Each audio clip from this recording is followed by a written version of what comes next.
मराठी भाषेसाठी वारकरी संप्रदायाने दिलेल्या योगदानाविषयी काही एक संवाद साधणार आहोत. वास्तविक पाहता मराठीसाठी संतांनी काय केलं या विषयाच्या अनुषंगाने आपण बोलणार आहोत.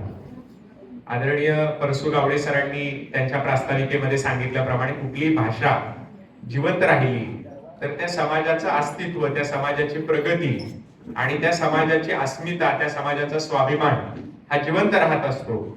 त्यामुळे भाषा जिवंत ठेवणं हे महत्वाचं आहे. आणि मराठी भाषा ही काही सहजासहजी मरणारी भाषा नाही.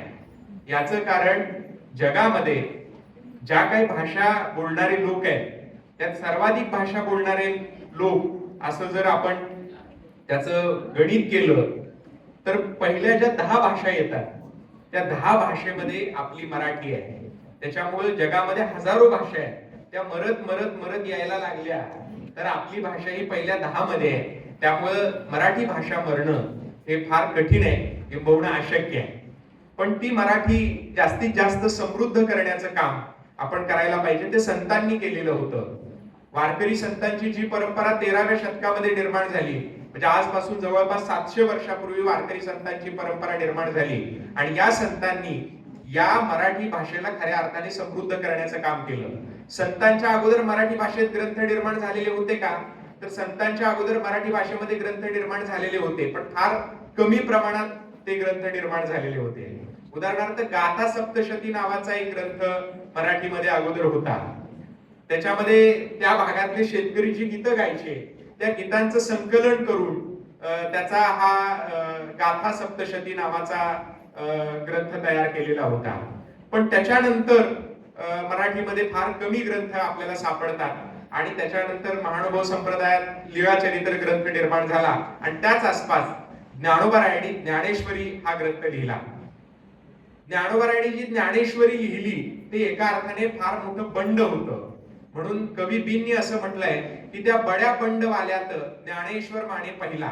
म्हणजे ज्ञानेश्वर आणि बंड याचं एक नातं पूर्वीपासून आहे. माझ्या आडनावात ज्ञानेश्वर आहे आणि आडनावात बंड आहे.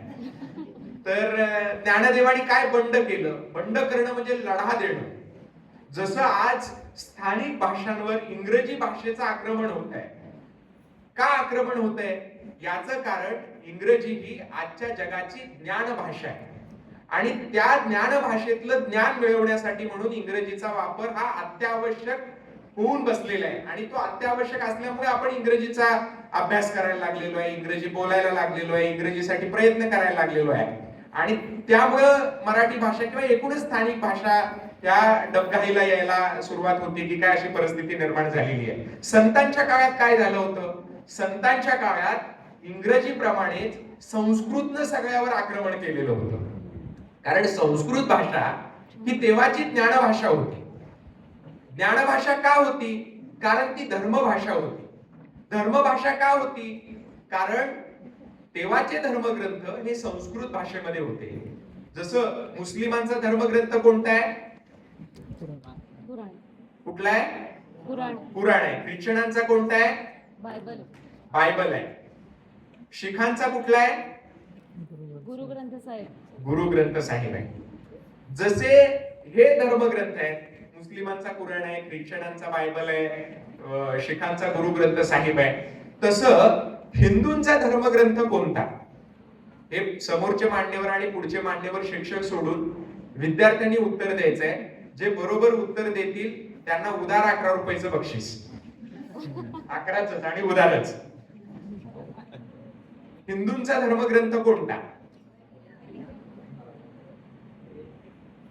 वेद कोणी म्हटलं? हा, पण ते ज्येष्ठ आहेत, विद्यार्थी नाही, त्यामुळे माझे 11 रुपये वाचलेले आहे. तर बहुतेकांना असं वाटतं की गीता हा धर्मग्रंथ आहे, पण गीता हा धर्मग्रंथ नाही. वेद हा धर्मग्रंथ आहे. हिंदू धर्माचा वेद हा धर्मग्रंथ आहे. आणि असे किती वेद आहेत?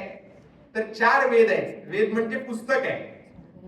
वेदाचा शब्दशः अर्थ असा होतो की विद या धातूपासून तो बनलेला असल्यामुळं